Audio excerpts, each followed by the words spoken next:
자기 자신은 공부가 부족한 것 같지만 다른 사람들로부터 공부가 크게 늘었다는 말을 듣는다면 좋은 일이다. 중국 남송시대 유학자 주자의 말입니다. 공부에 애쓰는 느낌과 실제 공부량은 다릅니다. 애써서 공부를 하면 아무래도 많이 공부를 하게 되겠지만 그래도 약간의 차이는 있어요. 공부를 자동차 주행이라고 생각해 봅시다. 속도는 공부에 대한 몰입도입니다. 가속도는 몰입도가 증가하는 정도입니다. 속도의 시간을 곱하면 거리죠. 그러므로 거리는 공부량이 될 겁니다. 공부에 애를 쓴다 함은 가속 페달을 꽉 밟고 있는 상태와 같습니다. 몰입도를 끌어올리기 위해 애쓰는 중이지요. 물론 가속도는 큽니다. 하지만 대단히 많은 거리를 달린 것 같다는 운전자의 느낌은 단지 착각인지도 모릅니다. 엔진이 굉음을 낸다고 해도 실제 주행거리는 얼마 되지 않을 수도 있어요. 한편 몰입도를 어느 정도 끌어올린 사람은 가속 페달을 그다지 힘껏 밟지 않아도 됩니다. 경제 속도로 달리는 운전자는 슬쩍슬쩍 페달을 밟을 뿐이죠. 가속도는 얼마 안 됩니다. 엔진은 무리하지 않지만 실제로 달린 거리는 상당합니다. 여기서 두 가지를 알 수 있어요. 첫째, 공부는 습관이 중요하다는 겁니다. 좋은 습관은 빠른 속도의 관성입니다. 같은 시간을 공부하더라도 훨씬 먼 곳을 갈 수 있죠. 둘째, 공부 상태의 점검은 객관적으로 할 필요가 있습니다. 정기적인 모의고사나 선생님의 조언에 주의를 기울여야 합니다. 운전을 못하는 사람들이 급정거와 급가속을 반복합니다. 공부도 마찬가지입니다. 365 공비타민, 공부하는 느낌과 공부량의 한 대목으로 시작합니다.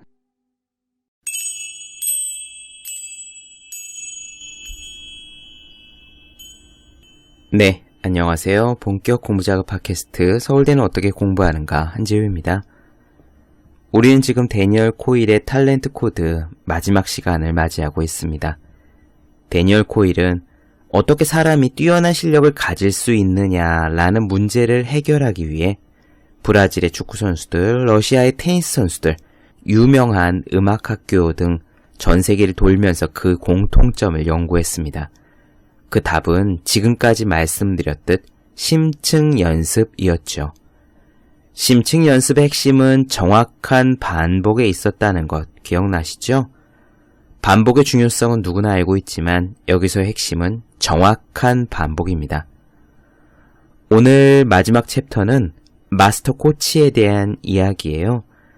뛰어난 사람들을 길러내는 최고의 스승들을 데니얼 코일은 마스터 코치라고 불렀고 그 마스터 코치들은 어떤 모습을 하고 있는지 그 답이 오늘 나옵니다.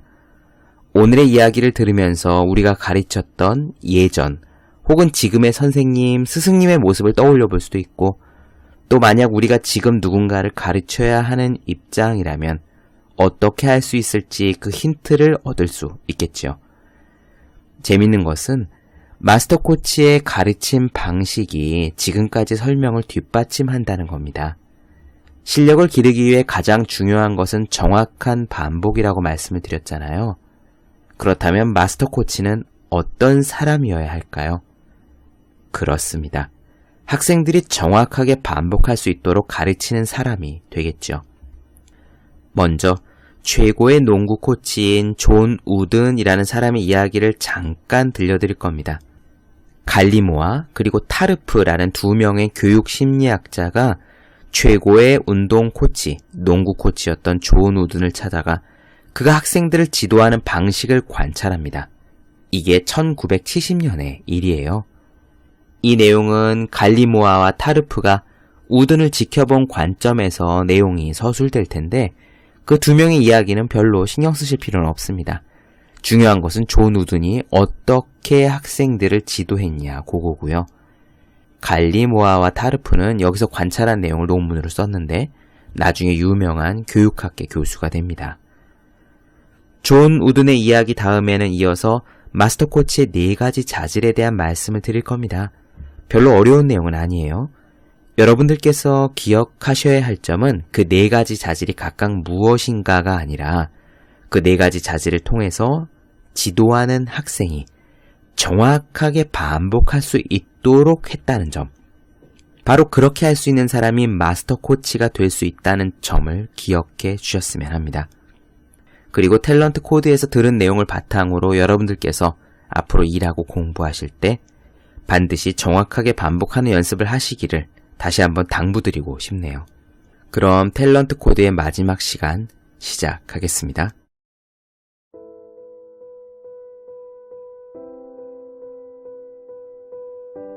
존 우든을 일러서 좋은 농구 코치라고 설명하는 것은 마치 에이브러햄 링컨을 가리켜 좋은 국회의원이라고 설명하는 것처럼 대단히 부족한 일이다. 웨스트우드의 마법사로 알려진 존 우드는 원래 인디애나 작은 마을의 영어 교사였다.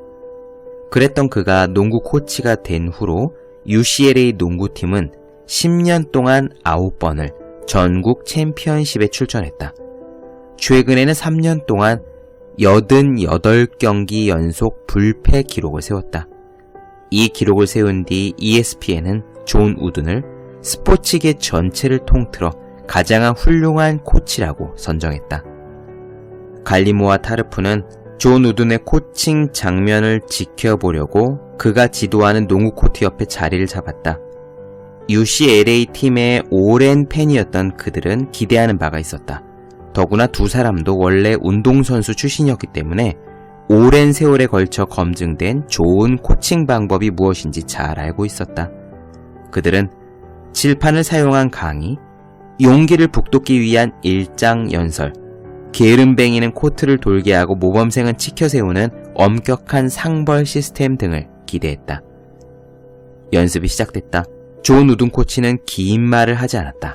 칠판을 사용해 강의를 하지도 않았다. 코트를 도는 벌을 주지도 않았고 칭찬을 하지도 않았다. 전체적으로 그는 평범한 코치처럼 말하거나 행동하지 않았다. 대신 이렇게 했다.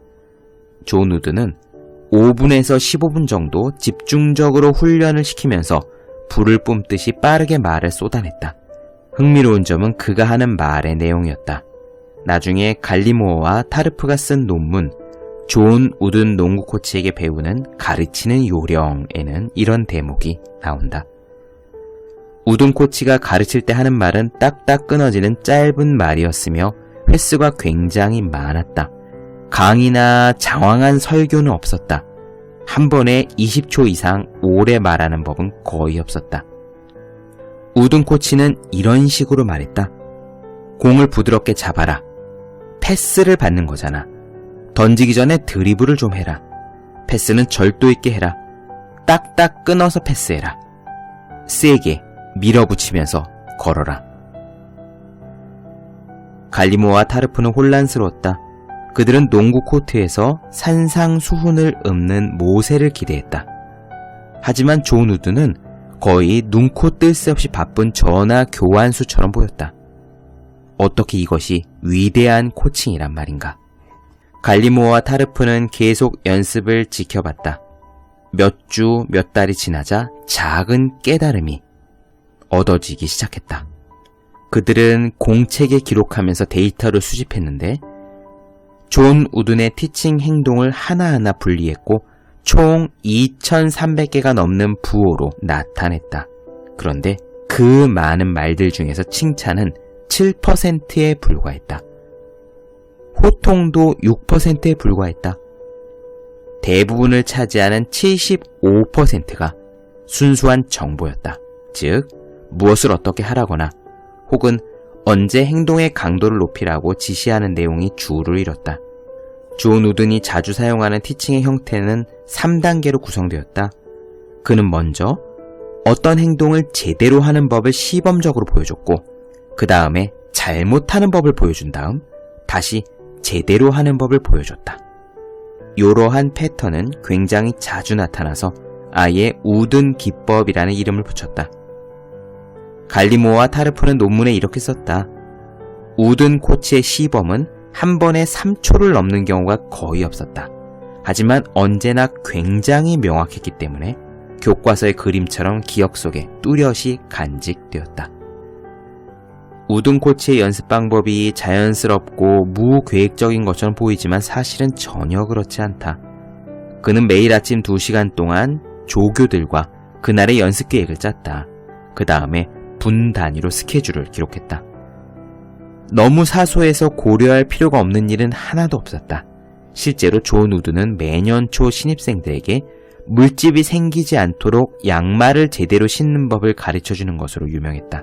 즉, 즉흥적으로 아무렇게나 흘러가는 것처럼 보였던 순간순간의 대목이 실제로는 대본처럼 체계적으로 구성된 것들이었다. 그가 충동적으로 내뱉는 것 같았던 짧은 말도 실제로는 계획적인 대사에 가까웠다. 존 우드는 바쁘게 뛰어다니는 선수들과 똑같은 속도로 그들의 사소한 행동 하나하나에 즉각적인 반응을 보였다. 그러나 그의 티칭은 절대로 임시 변통이 아니었다. 그는 말 한마디를 하더라도 팀 전체와 개개인을 위한 구체적인 목표를 염두에 두고 말했다. 즉, 학생들이 최대한 많이 배울 수 있도록 정확한 시간에 꼭 필요한 정보를 전달했던 것이다. 점차적으로 그림이 또렷해지기 시작했다. 존 우든이 훌륭한 코치인 이유는 칭찬이나 비판을 잘해서가 아니었고 용기를 북돋는 동기부여를 잘해서도 아니었다. 그의 진정한 스킬은 선수들에게 정확히 목적에 맞는 정보를 기관총처럼 빠른 속도로 발사할 수 있는 능력이 있었다. 이런 식의 말들이다. 그거야. 그게 아니고 여기야. 거기는 아니야. 이런 단순한 말과 몸짓은 선수들에게 올바른 방법이 무엇인지를 알려주는 짧고 날카로운 자극의 역할을 했다. 그는 잘못된 점을 찾아내서 그 자리에서 교정하는 마스터였다. 존 우드는 그의 자서전에서 이렇게 썼다. 빠르고 대단한 발전을 추구하지 말라. 날마다 조금씩 나아지려고 노력해라. 그것이 실력을 습득하는 유일한 길이다. 그렇게 얻은 실력은 오래 유지된다. 그렇다. 위대한 티칭 역시 다른 것들과 마찬가지로 일종의 스킬이다. 그저 마술을 부리는 것처럼 보이지만 실제로 티칭은 여러 가지 스킬의 조합이라고 할 수 있다. 현재 UCLA 대학의 명예교수가 된 갈리모어는 일목요연하게 교사의 스킬을 이렇게 설명한다. 훌륭한 선생은 학생이 하는 말이나 행동 하나하나에 집중합니다. 그러한 집중력과 해당 분야에 대한 풍부한 지식이 바탕이 되어야 그 다음에 실력을 향상시키려는 학생의 비틀거림과 어설픈 노력을 파악할 수 있죠. 그뿐만 아니라 정확히 목적에 맞는 메시지를 전달할 수 있습니다. 이제 마스터 코치들의 4가지 자질에 대해서 살펴보도록 하자. 그 4가지란 이런 것이다. 첫째, 재능의 용광로에서 만난 마스터 코치들은 대개 나이가 많았다. 절반 이상이 60대 혹은 70대였다. 모두 수십 년 이상 코칭에 대해 집중적으로 연구한 사람들이다. 이것은 사실 우연의 일치가 아니라 필요 조건이다. 이 조건이 갖춰져야 스킬의 가장 필수적인 부분인 매트릭스가 형성되기 때문이다. 매트릭스란 교사가 학생들의 노력에 창의적이고 효과적으로 반응할 수 있는 원천, 즉 구체적인 지식의 방대한 체계를 말한다. 이러한 방대한 지식의 체계를 머릿속에 집어넣으려면 마스터 코치는 60대나 70대로 나이가 많을 수밖에 없다. 두 번째 자질은 학생을 파악하는데 민감하다는 점이다. 마스터 코치들의 눈은 아주 특별하다. 그들의 눈은 대개 날카롭고 따뜻하며 깜빡거리지 않고 오랫동안 한 곳을 응시한다. 그것은 개인적인 호감이라기보다는 정보 수집과 관련이 있다. 다시 말해 학생들을 파악하려는 것이다. 갈리모와 타르프는 우든 코치가 칭찬과 비판을 골고루 분배하지 않는다는 것을 발견했다. 예컨대 어떤 선수는 칭찬을 많이 받았고 어떤 선수는 비판을 많이 받았다. 게다가 그는 대놓고 그 이야기를 했다. 우든 코치는 매년 시즌이 시작되기 전에 첫 연습 시간에 이런 식으로 말했다. 나는 여러분을 똑같이 대하지 않을 겁니다. 똑같이 대한다는 건 말도 안 됩니다. 여러분은 모두 다르니까요. 선하고 지혜로우신 하느님은 우리를 똑같이 만들지 않으셨어요. 만약 그랬다면 세상은 정말로 지루했겠죠. 여러분은 키도 다르고 몸무게도 다르고 배경, 지능, 재능 등 여러 가지 면에서 서로 다릅니다. 그렇기 때문에 여러분 모두는 자신에게 가장 잘 맞는 개별적인 취급을 받을 권리가 있어요. 그게 어떤 것인지는 내가 결정할 겁니다. 거의 모든 마스터 코치는 존 우든과 비슷했다. 그들은 학생의 인생에 존재하는 큰 패턴에 맞춰서 효과적으로 의사소통을 하기 위해 학생에 대해 정말 많은 것을 파악하고 싶어 했다. 세 번째, 대부분의 마스터 코치는 생생하고 분명한 말을 짧게 연속적으로 발사하듯이 내뱉으며 정보를 전달했다.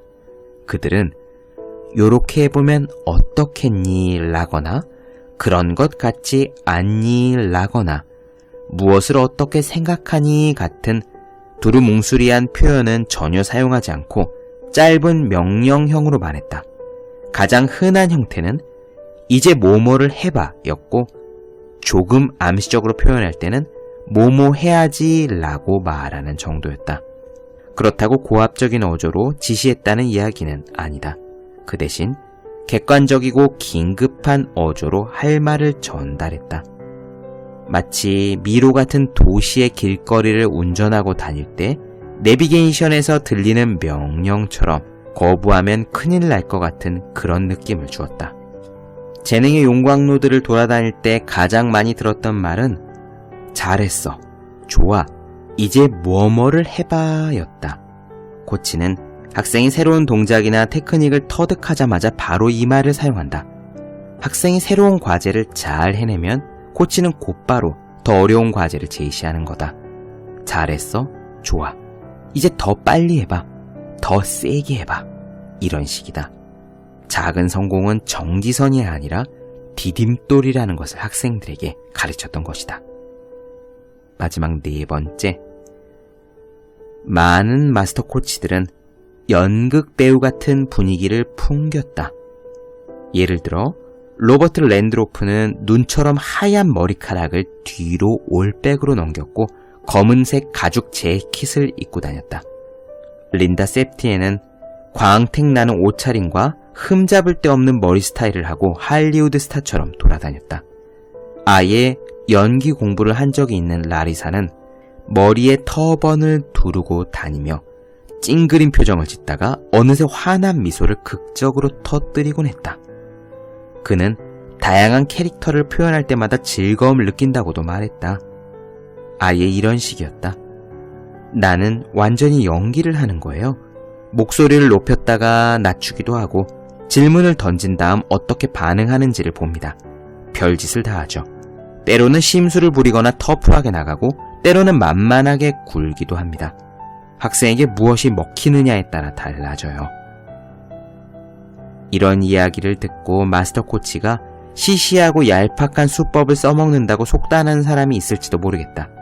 그러나 그들이 일하는 모습을 자세히 보면 이런 식의 드라마와 캐릭터는 마스터 코치가 학생의 성향을 파악하여 효과적으로 가르치기 위해 사용하는 아주 효과적인 도구라는 점을 명백히 알 수 있다.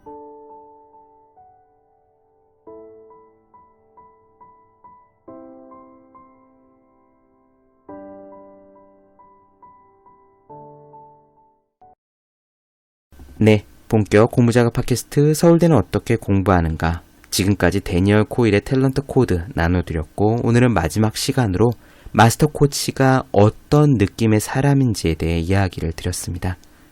더 많은 이야기가 궁금하신 분들, 질문사항 있으신 분들은 제 네이버 블로그 허생의 즐거운 편지, 다음 카카오 브런치 한재울 브런치, 인스타그램에서 해시태그 서울대는 어떻게 공부하는가, 유튜브에서 서울대는 어떻게 공부하는가 검색해 주시면 좋겠습니다. 매일매일 공부하시는 분들, 또 여러분 주변에 매일매일 공부하시는 그분들을 위해서 하루 한 페이지씩 읽고 공부할 의지를 북돋는 책, 보기만 해도 공부하고 싶어지는 365 공비타민 선물해 주시면 좋겠습니다. 오늘 여기까지 할게요. 저는 다음 시간에 뵙겠습니다. 여러분 모두 열심히 공부하십시오. 저도 열심히 하겠습니다.